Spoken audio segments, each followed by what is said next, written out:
We're here for your health, Let's try that again. Ready? Brothers Bistro. Recipes so simple, even a dude can make it. Hi, I'm Skinny Kitty. I'm Musclehead Kev, and we're the Klar Brothers. We're here for your health. What are we doing today? Wow, we got a elf on a shelf here. What the hell? We got some decorations because we're getting ready to celebrate the Christmas time and the New Year. That's why we thought we'd change up the intro a little bit. You know, this brings a whole new meaning of sitting on a carrot. Wow, look at that. Sitting on a squash. Sitting on a squash. Papa squash. All right, so we're making turkey. What did we call it? Turkey hash. Turkey hash. Turkey hash. Except there's no turkey and there's no hash. That's right. So it's a whole new twist on the whole new thing. So we're going to use the chicken because that's what we could find in the store. And we're using the squash because that's what we found in the store. So anyway, you got to stick with us. It's going to be kind of fun. We'll see how it turns out. Yeah, this is kind of intended to be an alternative, brunchy, lunchy kind of a Christmas. With your Christmas leftovers kind of. Yeah. I will say this recipe is a little more complicated. Because we're gonna poach the eggs, we gotta cook the turkey in quotes, that's chicken, and you know all this other stuff. The idea is it's designed for your leftovers. That's right. We don't have the leftovers, so we're gonna cook it up and we're gonna have it all ready. But it's part of our prep. Right. Wouldn't be part of your prep because it would already be cooked. Yeah. So let's walk them through the ingredients. So this is a kabocha squash. Wow. Can you say that again slowly? I don't even know if I'm saying it right. Kabocha. Kabocha. Yeah, maybe you can put it in there with the phonetic spelling. Right. I got this one. This is an acorn. When we went to the store, I'm trying to avoid my brother. You know, this is a family show here. Oh, okay. You know, rated G. When we went to the store, they didn't have any of the kabocha. Apparently, it's a little difficult to find. We had to go to a specialty kind of an organic store, and we ended up with these acorns. We were going to try and make it work. Yeah. So we're going to see if we can cook maybe both of these and just try it out and see what's what. So in case you're there and you can't find the kabocha squash, maybe you can find the acorn squash. So the first part of our prep is to get these ready, just to get them cooked and kind of soft. So in doing that, we're basically going to cut them in half and put them in the microwave and get them going. It's not really super sophisticated, but then we're going to be cubing up the pieces of it, so the flesh of it, right? I gotta reel you back and get you back to the ingredients. Okay, let's go over the ingredients. Let's not talk about how we're gonna cook it. All right. We got basically fajita, frozen fajita sliced peppers. Right. The recipe calls for red bell pepper. I think it's a seasonal thing because there were no red bell peppers in the grocery store, so we ended up getting some frozen ones. We drained off all the liquid, so there's not a lot of liquid. We got some chives here, not chives. What are they called? Scallions. Scallions. And we got 2 eggs. We got 3 chicken breasts. We got some mushrooms. We got some garlic. We don't shed a tear over garlic. We usually buy it minced. Some olive oil. Some thyme. You have thyme? I have thyme. What time is it? And some white vinegar. And that is the ingredients. And basically, it's all going to come together. But you guys are going to have to hang with us because we're going to go through this whole process with you. Lots of steps. And I think we're going to start with the chicken, because it's going to take the longest to cook. We're back to the basics. We've got our probe in it. We're ready to go. We've got it set. 165 is what we want. Let's remind them how the probe works. So the probe, you put the probe in the meat. In the thickest part of the meat. You want to make sure it doesn't go all the way through. This has a little, remote, you know, it connects with, it's a sensor that it connects with this so that I can be anywhere and I can still pay attention to this. I don't have to be right at it. We're going to put this in the oven. We're going to let this steel mesh wire hang out. And this is going to be outside, but then he's going to have that. And we're waiting for a final temperature of 165.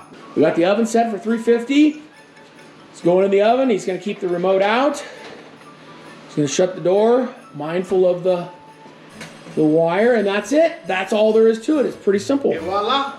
I don't know how hard this is. It feels pretty hard. I might have to whack it a little. So the instrucciones said cut it down the middle, so he's going to cut it down the middle. We're going to both put him face down in the water, and then we're going to cover him. So let's go. Ready? Golly! Did it cut? Don't cut me. Ooh, I didn't get the halfer. I didn't get it down the middle. I didn't either.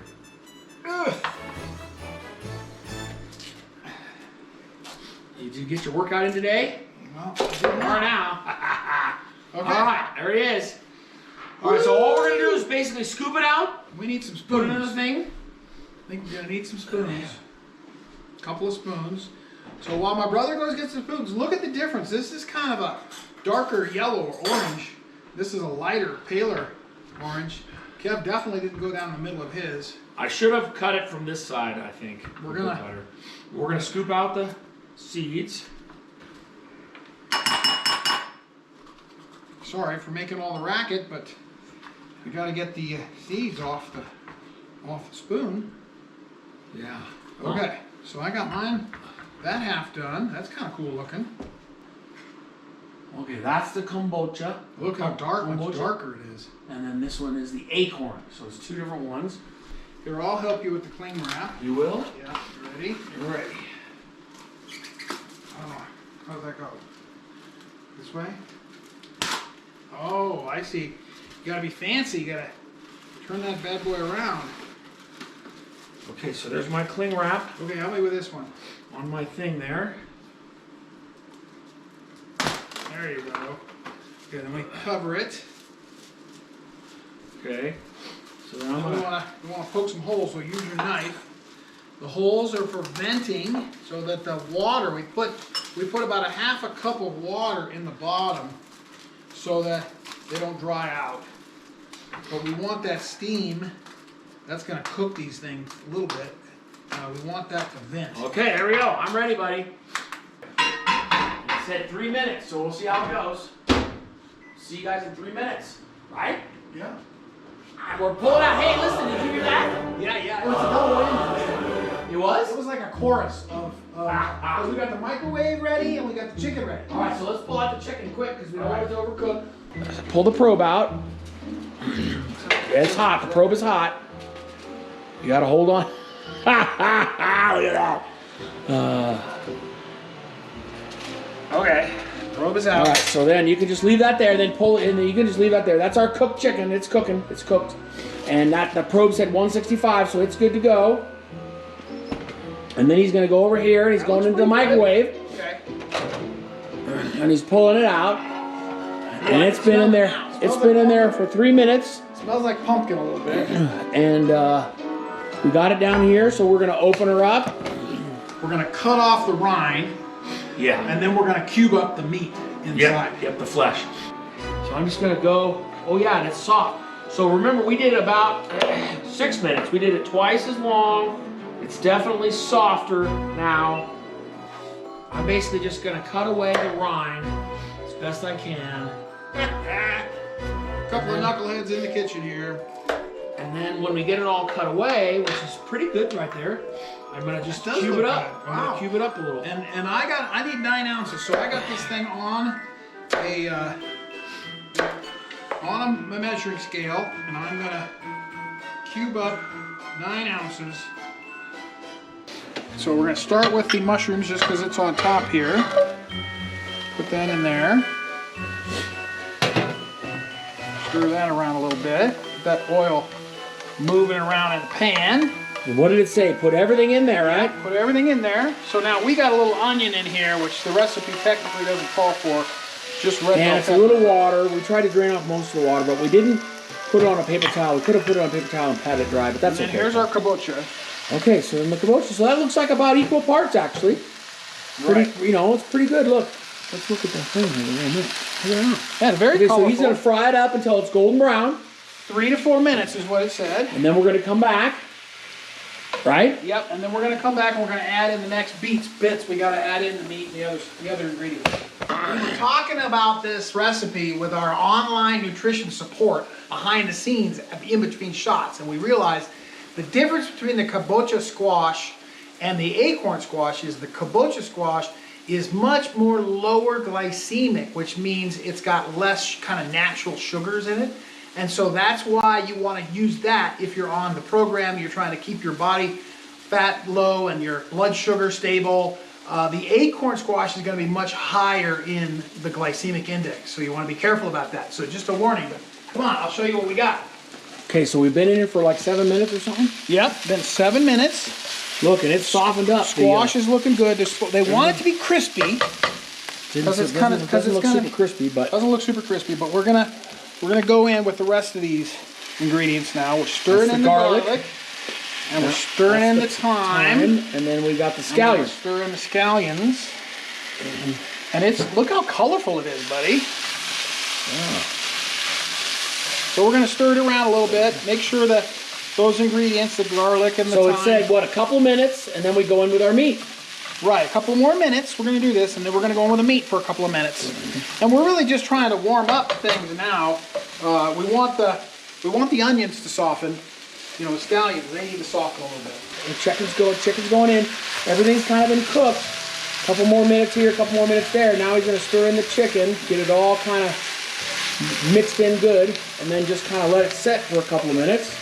Get warmed up, get cooked, right? And then we're going to cover it, put it off to the side, and when we come back, because we got to do some egg poaching. We're going to be poaching. Scared. We're going to be poaching. We're going to be poaching when we come back. Okay, here we go. I'm doing it. Poach the eggs, bitch. Cracked it in. Okay. Then it says, I'm watching you. I'm then up it says, close here. slip it in. Did you add the vinegar into the water? Oh yeah. Okay, so we got vinegar in there. And then I'm gonna crack another one because I know we got to do 3 of them. Be careful they don't touch. I'm not gonna. I think I'm gonna wait and let that thing do its thing a little bit. I thought it would float more. It's not simmering. Well, we need to turn up the heat a little bit. Turn it up, maybe. I don't want to turn it up too much. It said 3 to 4 minutes, right? So let's let it go. Yeah, but simmering means it's got a roiling on there, right? I don't know. Yeah, I know. A little bit more. My brother's gonna get this thing boiling. Now it's starting to boil a little bit, and it's gonna start boiling here in a minute. That's what it's supposed to do. Okay, I'm gonna put another one in there just because I'm impatient. Ready? Make sure they don't touch. Oh, look at that. It didn't even touch. Wow, looking good, bro. Okay, so 3 to 4 minutes. So when we come back, we'll come back when it's time to take the poached eggs out. We're pulling the poaching eggs out. B-roll only. We're going in for the poacher. Wow. Ooh, you almost broke that. All right, you want to wait on the others and give them a little more time? Wait a little bit longer. Just making sure they're separate. This is definitely more art than science. Here it goes. Okay, egg number 2 coming out. Okay, there's that one. That looks pretty good. I think egg number 3. You're getting good at it, buddy. What do you think? Ooh, that's that one gonna can go a split. little longer. That one can go a little longer because the white, they said the white should be firm and the yolk would be, didn't need to do that. Don't stir it. Didn't need to do that. Okay, so we're waiting here just a little bit longer. It looks messy in there, but it turned out okay. Okay, here we go. Looking pretty good, buddy. How do you transfer these eggs? Let me try that. Let me try it with this. I don't know. Jury's out a little bit. I'm not sure. Okay. You got all my white. You left all my white on the paper towel. Well. All right, that's looking good. That's looking good. Do yours. Oh, almost lost. Well, you didn't lose the, yeah, you lost the yolk. It's okay. It's gonna get broken. Okay. It was complicated. You're all worn out, huh? I am. Well, it looks good to me, though. Let's try Look, the yolk is still runny.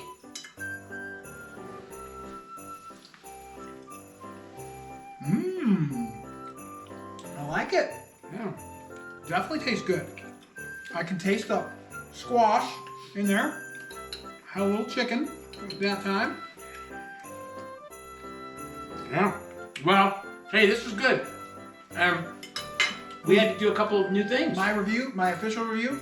Ho, ho, ho. Because it's Christmas. Oh, good for your belly? Yeah. Good All right. for your belly. No, you gotta try it, right? We'll have the recipe up. You guys can try it yourselves.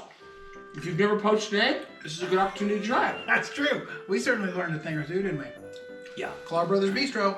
Here for your health. Oh, yeah. And here for your health. Klar Brothers Bistro. Here for your health.